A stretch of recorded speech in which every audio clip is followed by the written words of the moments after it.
x равно минус 3, 3x равно 3, y равен минус 3.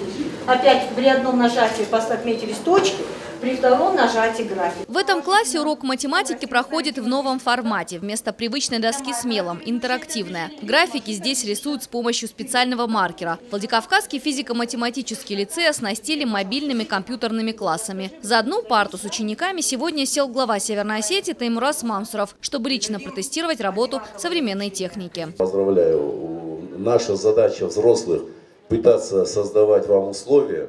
Больше мы ничего для вас сделать не можем. Как вы воспользуетесь этими условиями?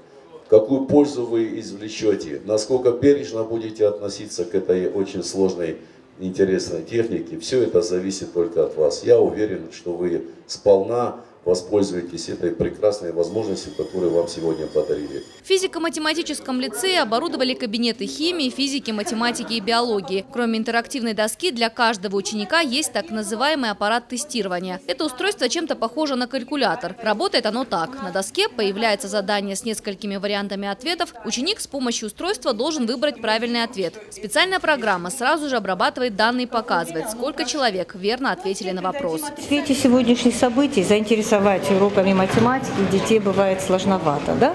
Но вот эта интерактивная доска с ее новыми интерактивными плакатами помогает заинтересованности. Детям более наглядно показывает какие-то закономерности, выявить какие-то свойства функций. Будем стараться мы тоже учиться. Для нас это тоже новшество.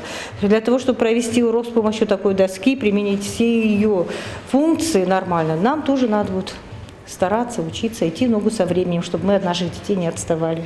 Такие технические новшества позволяют делать уроки интересными. Ученики могут создавать графики, схемы любой сложности. Сами школьники с современной подачей точных наук очень рады. На самом деле, прошлая доска, которая обычная, не имела таких функций, как эта доска. На этой доске можно делать различные графики, можно заходить в интернет, свободно смотреть параллельно другие уроки. Мне и такая доска без разницы. Главное получить знания и хорошо закончить школу.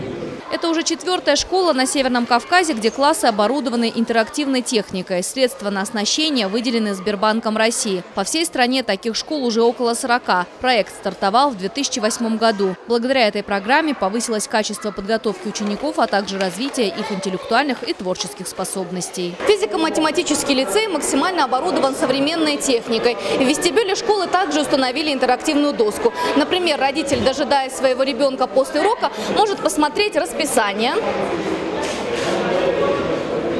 оценки или домашнее задание. Елена Черенкова, Атсамас Кочиев, Осетия ТВ.